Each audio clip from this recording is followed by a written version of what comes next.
Hello guys, welcome back to your YouTube channel SKM study. मैं हूं आपका educator CM Mishra. आपका स्वागत करते हैं आपके अपने यूट्यूब चैनल एसकेएम स्टडी पर।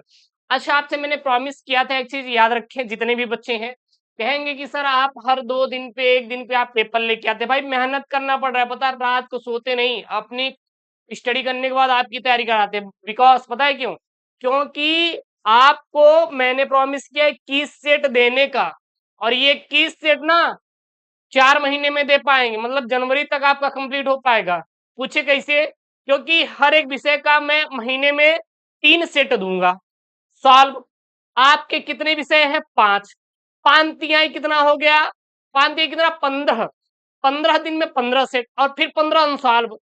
इसके अनसॉल्व भी तो देने पड़ेंगे। तो भैया ये समझ लीजिए कि 1 महीने में केवल 3 ही सेट दे पाऊंगा इंग्लिश का।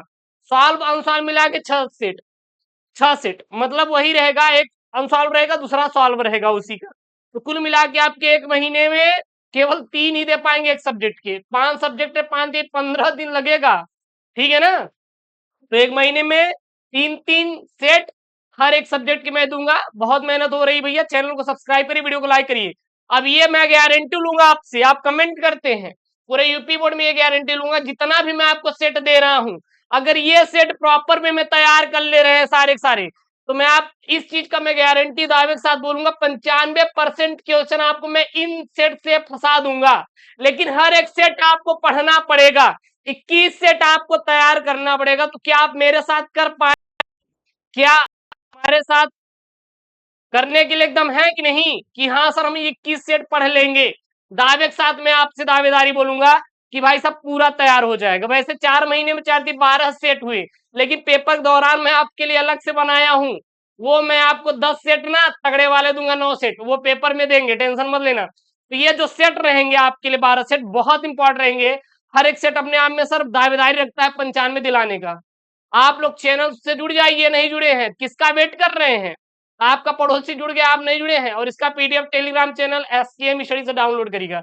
एक चीज और, हमारे साथ हमारे साथ ठीक है ना, आप इंग्लिश को बहुत बेहतर कर पाएंगे।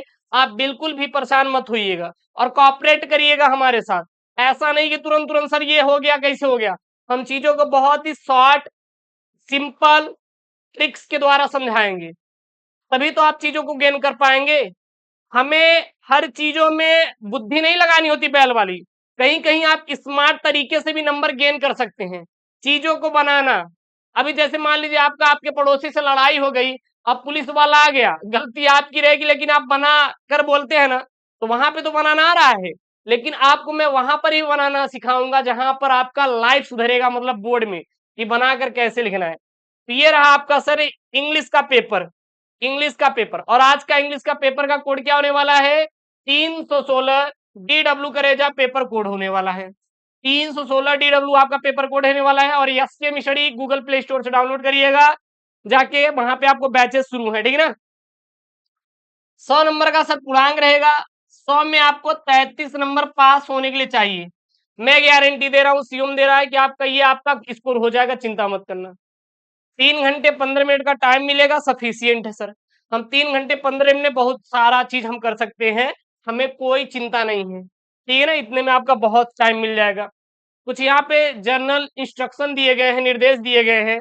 पहला यहाँ पे first 15 minute are allotted to the candidate for reading the question paper, यानी कि प्रारंभ के 15 मिनट है सर, यहाँ पर हमें क्वेश्चन पेपर को पढ़ने के लिए दिया गया है।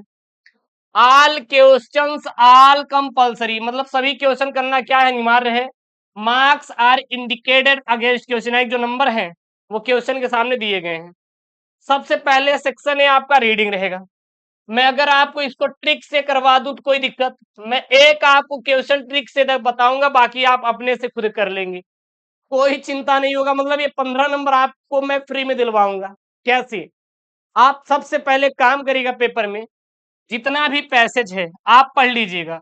अच्छा सर, ये पैसेज अगर हम किताब में से रट के जाए, क्वेश्चन बैंक में से रट के जाए, तो क्या फंसेगा? क्या बिल्कुल नहीं फंसेगा, क्योंकि हर बार बोर्ड जो है अलग अलग क्वेश्चन पैसेज डालता है, अपने से डालेगा, वो ऐसा नहीं रिपीट करेगा, ठीक है ना। तो सबसे पहले आप पूरा पैसेज पढ़िएगा, पूरा पैसेज पढ़ लेंगे। पूरा पैसेज पढ़ने के बाद आप चले आइएगा क्वेश्चन पर। अब यहाँ पे क्वेश्चन क्या बोल रहा है, सबसे पहला मैं बोल रहा हूं ना, बस एक क्वेश्चन मैं आपको करवाऊंगा ट्रिक से, बाकी आप पूरा कर लोगे और उसके आंसर मैं करवा दे रहा हूं, ठीक है ना। बस एक क्वेश्चन ट्रिक से देखिएगा। What is necessary to get success in life, यानी कि व्हाट मतलब क्या, इज मतलब है, नेसेसरी मतलब आवश्यकता, क्या आवश्यकता है, क्या, टू गेट मतलब पाने का, सक्सेस मतलब सफलता पाने का, किसमें, इन मतलब में, लाइफ मतलब जीवन में, यानी कि जीवन में सफलता पाने के क्या आवश्यक चीजें हैं। अब ये लाइन आप ढूंढिएगा पैसेज में, ये लाइन ढूंढिएगा, नेसेसरी सक्सेस कहाँ दिया गया है, वही इसका आंसर हो जाएगा। पूरा आप इसमें पढ़ेंगे, जब आप पढ़े रहेंगे तो ये आप आसानी से दे पाएंगे। अब देखना है यहाँ पे, अब देखना है यहाँ पे, अब देखना है यहाँ पे, देखिएगा। A man who possess a strong will and firm determined finds our difficulty solve, ये पूरा पूरा आप करते हुए चले जाएंगे। अब जहां पे आपको दिखेगा सक्सेस, वही इसका क्या हो जाएगा, आंसर हो जाएगा, आंसर हो जाएगा, ठीक है ना। यहाँ पे देखिएगा, यहाँ पे देखिएगा, यहाँ पे है there for the man who, ठीक ना, यहाँ से यहाँ तक करते चले जाएंगे। यहाँ पे achieve success and make his fortune, fortune बस। अब देखिएगा यहाँ पे क्या दिया है, what is necessary to get success in life, यानी कि क्या नेसेसरी है, मतलब पाने क्या, सक्सेस पाने का। तो यहाँ पे सक्सेस पाने का जो चीजें हैं वो क्या है, यहाँ पे देखिएगा। A man who possesses a strong will and firm determination find all difficulties to solve, और इसके द्वारा वो क्या पाएगा, अपना सक्सेस पाएगा, यही क्या हो जाएगा, आंसर हो जाएगा। इसमें क्या लिखेंगे, इसमें क्या लिखेंगे, इसमें लिखेंगे according to the passage a strong will and firm determination are necessary to get success in life. अगला है who do failures to help achieve the desire success. तो according to passage, the passage says that failures make a man all the more determined. These means that failures can help a person to learn and grow and the become more determined to succeed. अगला यहाँ पे प्रश्न क्या बोल रहा है, यहाँ पे यहाँ बोल रहा है who is the builder of his own fortune. ये फॉर्ट्यून कहाँ शब्द आ रहा है, यहाँ देखो फॉर्ट्यून यहीं पे आपको शब्द दिखाई देगा, भाई ढूंढो यार, यहाँ पे फॉर्ट्यून है ना, ये यहाँ पे देखिए, यहाँ पे ये फॉर्ट्यून, तो यही वाला आपको निकालना है लाइन, और इसी से अपना आंसर बना के देंगे। और एक यहाँ पर भी हो जाएगा, देखिए बिल्डर भी आया ना, बिल्डर भी, तो देखिए यहाँ पे builder of his own fortune by सीरिडेंट of perseverance industry and strong will, यही इसका क्या हो जाएगा, आंसर हो जाएगा। ए मैन कैन बी से लेकर यहां तक ये तीसरे का क्या हो जाएगा, आंसर हो जाएगा, क्योंकि बिल्डर भी आ रहा है, फॉर्ट्यून भी आ रहा है। जब दो शब्द बार आपको दिखाई दे रहे हैं एक सेंटेंस में, तो उसका आंसर यही एग्जैक्ट वाला हो जाएगा।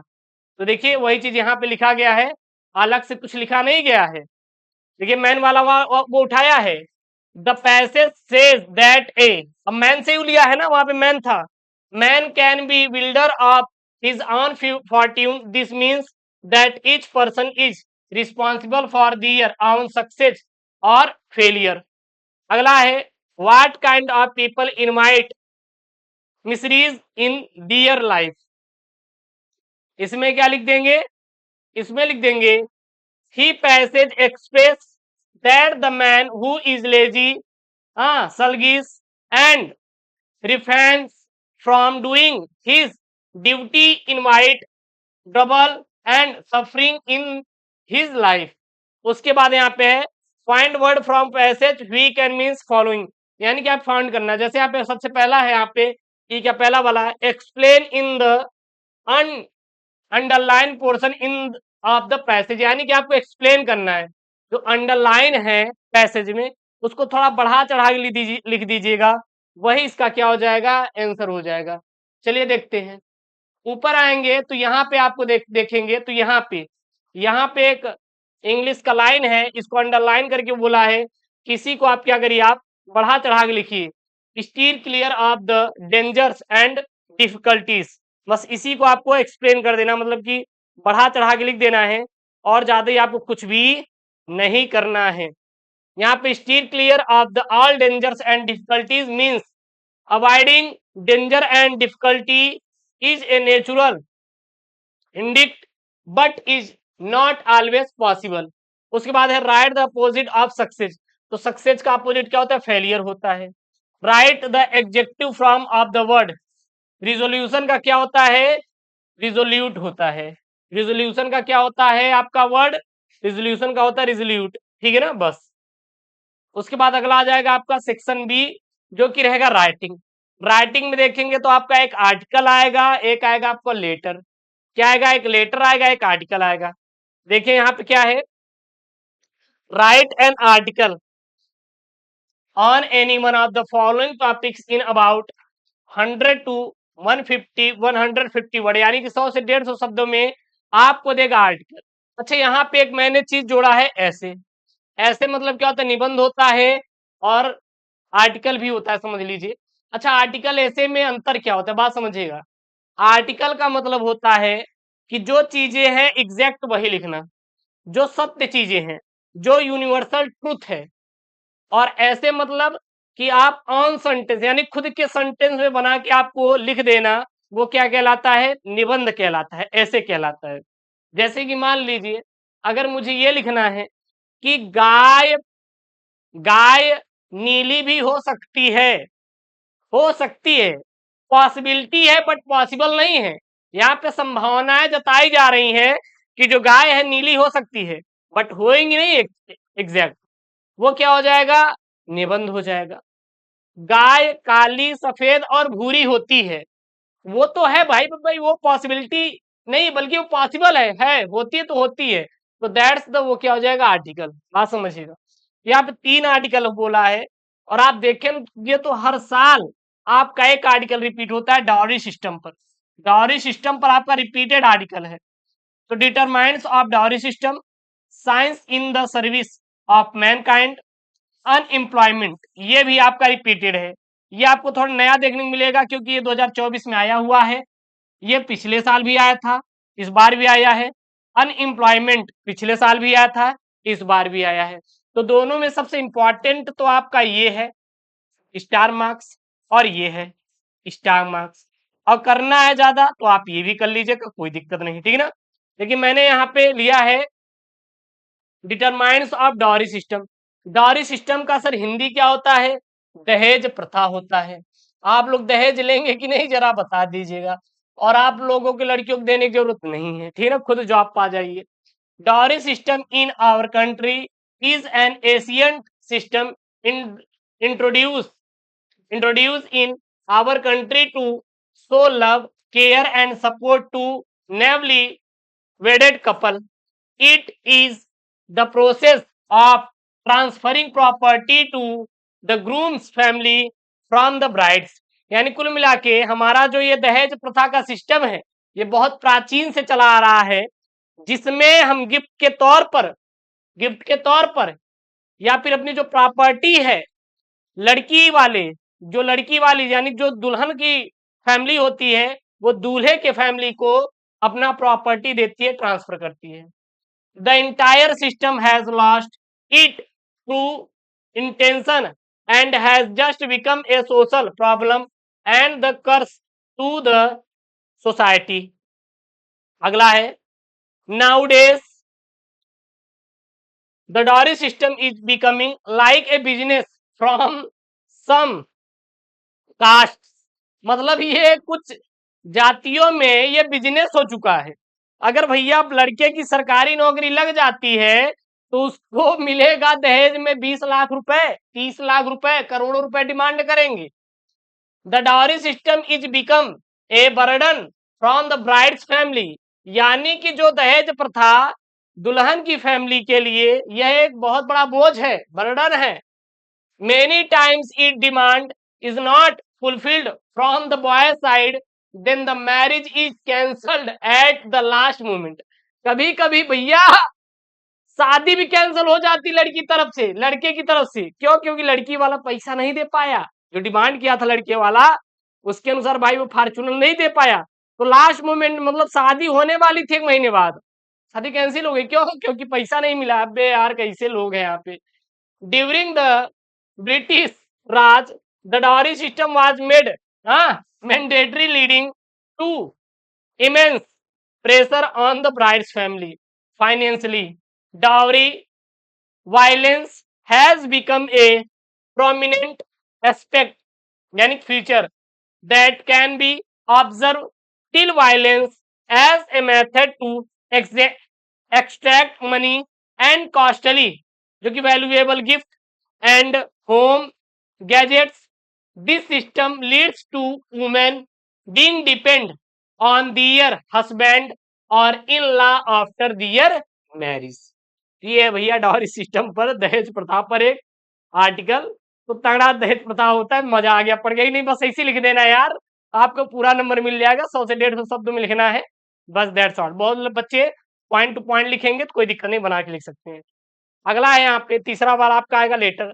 Right a letter to the editor of a national daily expressing your under dissatisfaction and grief against unfair practices in competitive examination.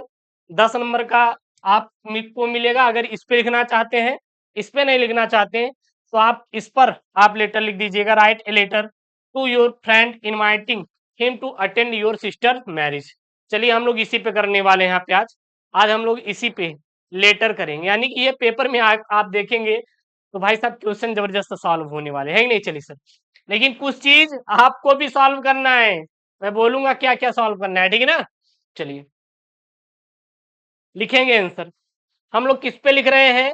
तो letter to your friends inviting him to attend your sister marriage पर letter लिख रहे हैं। सबसे पहले लिखेंगे dear friends. Dear, dear अब friends का नाम लिख दीजिएगा, प्रिया, राज, रमेश, जो भी आपको समझ आए ये लिख दीजिएगा ना। उसके बाद सब्जेक्ट यहाँ पे लिखना जरूरी है। सब्जेक्ट में क्या लिखेंगे? तो friends inviting him to attend sister marriage, बस दैट्स ऑल। उसके बाद dear friends, I hope you are doing well, I am writing to invite you to a very special event, my sister wedding.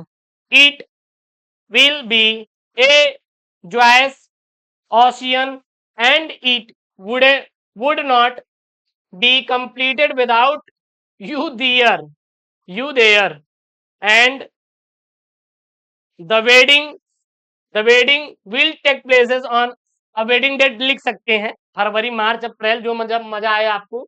Eight venue name, अब venue name and address. अच्छा venue name क्या है? अरे जिस जहां जो जगह है आपका घर का पता, मान लीजिए घर का नहीं तो भैया जहां पे आपका हो रहा है गेस्ट हाउस वो वाला लिख दीजिएगा। The ceremony will be started timely, यानी कि आपका 9 PM पर शुरू होगा सेरेमनी, जितने भी followed by a reception. I would love for you to join us and celebrate this happy moment with my family. Please let me know if you can make it. Looking forward to seeing you. फिर यहाँ पे लिख देंगे best regards, your name, जो भी आपका नाम रहेगा, बस दैट्स ऑल। आपको नाम नहीं लिखना है, आपको यहाँ पे XYZ करेजा लिख देना है। आपको नाम नहीं लिखना बल्कि क्या लिखना है? XYZ। उसके बाद आपका सेक्शन सी शुरू होता है। अब सर यहाँ पे जो सेक्शन सी शुरू होता है ये ग्रामर होता है। ग्रामर का रोल सर कितने नंबर का आता है पता है? 30 से 35 नंबर आपका ग्रामर ही रहता है। चलिए सबसे पहले 10 नंबर का यहाँ पे ग्रामर है। 10 नंबर के हैं सर, हर एक क्वेश्चन से 2 नंबर मिलेगा। Choose the correct option to answer the following questions. पहला है government by the person is called, यानी government by the person is called क्या कहलाता है? ऑटोर्ची कहलाता है। क्या कहलाता है? ऑटोर्ची कहलाता है, याद कर लीजिए। अगला यहाँ पे फ्रेजेस, अब फ्रेजेस लिखना है किसना? सेट ऑफ द फ्रेज, किसका? Set off. तो सेट ऑफ का फ्रेज क्या हो जाएगा? To start to go. अगला यहाँ पे सिनोनिम्स ऑफ बैन, बैन का सिनोनिम्स क्या हो जाएगा? कर्स हो जाएगा। क्या हो जाएगा? कर्स हो जाएगा, या कुर्स भी बोलते हैं इसको, कोई दिक्कत नहीं, बट कर्स बोलेंगे तगड़ा है, कोई दिक्कत नहीं। बाकी आप अपने शब्दों में लिख सकते हैं यार, बोल सकते हैं। अगला यहाँ पे प्रश्न, अगला है he had been living in Varanasi since since 3 year है, यहाँ पे 3 ईयर है। Which word an error in the sentence, अगर इसमें देखेंगे तो जो ईरर है इसमें वो क्या है, ईरर यहाँ पे सिंस है, ये सिंस नहीं आएगा, ये सिंस नहीं आएगा। तो he has been living in Varanasi 3 years, ठीक है ना। अगला यहाँ पे द एंटोनिम्स ऑफ एबिलिटी, जो एबिलिटी, एबिलिटी मतलब क्या होता है, मतलब कि उसके अंदर वो कार्य करने की क्षमता है, एबिलिटी है। अब इसका जस्ट अपोजिट क्या हो जाएगा, उसके पास वो काम करने की क्षमता नहीं है, यानी कि अक्षम, उसके बाद क्षमता क्षमता नहीं है, तो यानी कि इनएबिलिटी। तो एबिलिटी का क्या हो जाएगा, इनएबिलिटी हो जाएगा, एंटोनिम्स। अगला, तो एंटोनिम सिनोनिम्स तैयार कर लेना, ठीक है ना। अगला यहाँ पे पांचवा वाला, भी ये सब 2-2 नंबर वाले हैं। Change any one of the following in directed speech, यानी कि इसमें से कोई एक, दो दिया है, पहला दूसरा, दोनों में से कोई आपको एक इनडायरेक्ट स्पीच में चेंज करना है। पहला क्या है, the teacher said all men are mortal, तो इसका इनडायरेक्ट स्पीच क्या हो जाएगा, the teacher said that all men are mortal. अगला यहाँ पे दूसरा वाला, Rita says I shall do it, तो इसका आपको इनडायरेक्ट स्पीच क्या हो जाएगा, Rita says that she will do it. अगला यहाँ पे कंबाइन करने के लिए, देखिए अगर हम यहाँ पे पूरा आपको एक्सप्लेन करेंगे, फॉर्मूला खोल के समझाएंगे तो वीडियो बहुत लंबा हो जाएगा और आप बोर हो जाएंगे, बात समझ आ रही ना। इसके लिए आप अलग अलग टॉपिक सर्च करके पढ़ लीजिएगा। Combine one of the following as directed, चलिए कंबाइन करना, जैसे you must work hard of you will not succeed, यानी कि you must work hard, you will not succeed, simple sentence में चेंज करना है सर, तो क्या हो जाएगा, working hard is necessary for success. अथवा हम कर सकते हैं इसको, you must work hard to succeed. अगला यहाँ पे आपका दूसरा वाला, he is certain of being able to help his friend, complex sentence में बदलना है, तो क्या हो जाएगा इसका, it is certain that he will help you. उसके बाद अगला यहाँ पे सी वाला, क्या है यहाँ पे sir, transform any one of the following as directed, क्या बोल रहा है यहाँ पे ध्यान देना, she is writing a letter to her father, passive voice में चेंज करिए, तो a letter is being written to her father. Second वाला है, Shyam is taller than any other boy in the class, superlative degree बदलिए, तो क्या हो जाएगा superlative degree, Shyam is the tallest boy in the class.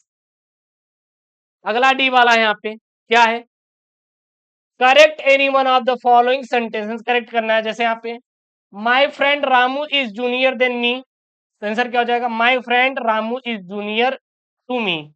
अगला है, deers are grazing in the forest, क्या लिखेंगे, deer are grazing in the forest, यहाँ पे अपॉस्ट्रोफी सी है, यहाँ पे नहीं रहेगा। अगला यहाँ पे पेयर्स है, अब इसको आपको खुद से बनाना है, जैसे यहाँ पे देखिए, use any one of the following pairs word in on your sentence to make difference in their meaning clear, यानी कि यहाँ पे दो वर्ड्स दिए हैं, दोनों का अलग अलग है, आपको खुद से लिखना है। जैसे यहाँ पे है आपका एक बर्थ और एक बर्थ, ये बर्थ मतलब क्या होता है, जन्मा होता है, क्या होता है, जन्म लेना, और एक बर्थ जिसकी मीनिंग होती है BERTH, बर्थ मतलब कोई जगह होती है, क्या होती है, जगह होती है, जैसे कि रूम को कहते हैं, जो हम लोग फ्लाइट व्लाइट बुक करते हैं तो उसको बर्थ बोलते हैं। तो ये बर्थ मतलब क्या हो जाएगा, सी इज ब्लाइंड बाय बर्थ, यानी कि वो जन्म से ही अंधा है, अंधी है। और ये बर्थ मतलब I booked a berth from Mumbai to Delhi yesterday, यानी कि हमने एक कोच बुक किया है, ये मतलब क्या होता है, कोच, बर्थ मतलब क्या होता है, कोच होता है, ये क्या होता है, जन्म होता है। अब बात समझ आई ना। अगला यहाँ पे कॉम्प्लीमेंट और कॉम्प्लीमेंट, कॉम्प्लीमेंट, ये कॉम्प्लीमेंट मतलब क्या होता है, ये कॉम्प्लीमेंट मतलब क्या होता है, ये कॉम्प्लीमेंट मतलब क्या होता है, Ravi's bold and frank attitude compliment his personality, और ये कॉम्प्लीमेंट मतलब कि हाँ मैंने कॉम्प्लीमेंट किया है, पाना है तो पाना है, ठीक ना। My school principal complimented to me on my selection in IIT JEE exam. बस दैट्स ऑल। अगला आपका जो छठा नंबर आएगा वो आएगा सर ट्रांसलेट। क्या आएगा? ट्रांसलेट। सर कितने नंबर का आएगा? सर पूरा आपको टोटल 5 मार्क्स का रहेगा। सर है क्या यहाँ पे? मुंशी प्रेमचंद्र को कौन नहीं जानता? अधिकाधिक लोगों ने उनकी कहानियों तथा उपन्यासों को पढ़ा है। उनकी कहानियों तथा उपन्यासों को अपने गांव में रहने वाले निर्धन तथा मध्यम वर्गीय परिवार के लोगों की झलक मिलती। उन्होंने गांव, रीति रिवाज, सामाजिक बुराइयों, जमींदारों के अत्याचार तथा अंधविश्वासों के विषय में खुलकर लिखा है। उन्होंने यह सिद्ध किया है कि साहित्य समाज का दर्पण होता है। सबसे पहले, मुंशी प्रेमचंद्र को कौन नहीं जानता? Who does not know Munshi Premchandra? अधिकाधिक लोगों ने उनकी कहानियों तथा उपन्यासों को पढ़ा है। Most people have read his story and novels. Story मतलब कहानियां, नॉवेल्स मतलब उनके उपन्यास। उनकी कहानियों तथा उपन्यासों में गांव में रहने वाले निर्धन तथा मध्यम वर्गीय परिवार के लोगों की झलक मिलती है। यानी कि in his stories and novels we seeing glimpse of poor and middle class families living in village. अगला है, उन्होंने गांव, रीति रिवाज, सामाजिक बुराइयों, जमींदारों के अत्याचार तथा अंधविश्वासों के विषय में खुलकर लिखा है। यानी कि यहाँ पे लिख सकते हैं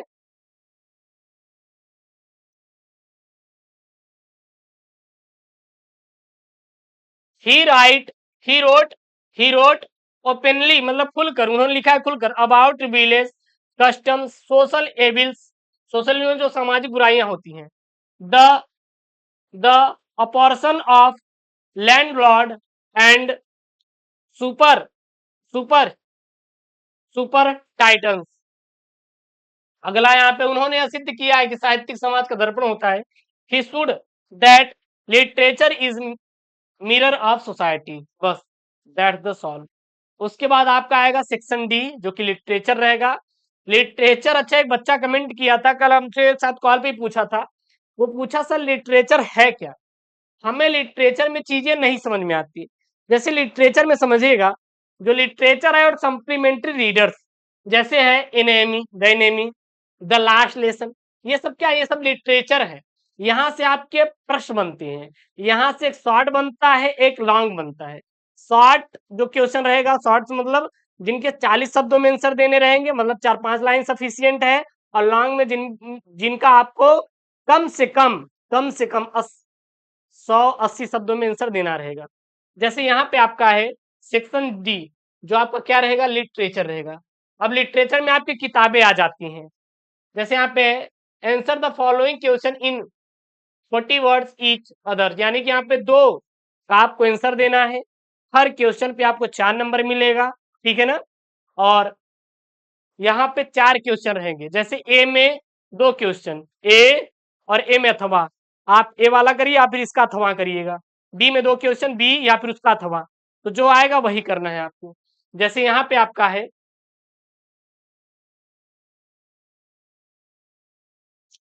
what did Rajkumar Shukla do bring Gandhi ji to Champaran.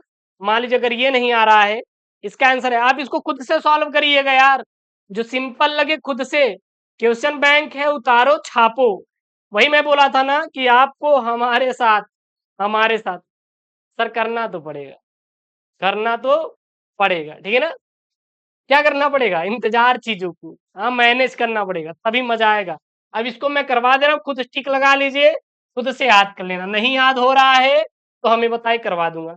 ए वाला ये नहीं आ रहा तो आप ये क्वेश्चन कर सकते हैं, what do the inhabitants to Seemapuri do for their survivor. ये नहीं आ रहा है तो ये आप कर सकते हैं। इसका आंसर आप खुद से करिएगा।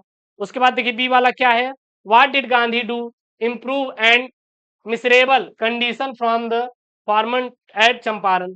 ये आ रहा है तो इसका आंसर यहाँ पे दे सकते हैं, Gandhi ji lead organise protest and strike against the landlord who with the guidance of the British government signed an arrangement granting more, ठीक ना, competition and compensation and control over farming for the poor farmers of the region and cancellation of revenue like and revenue hikes and collection until the famine ended famine ended।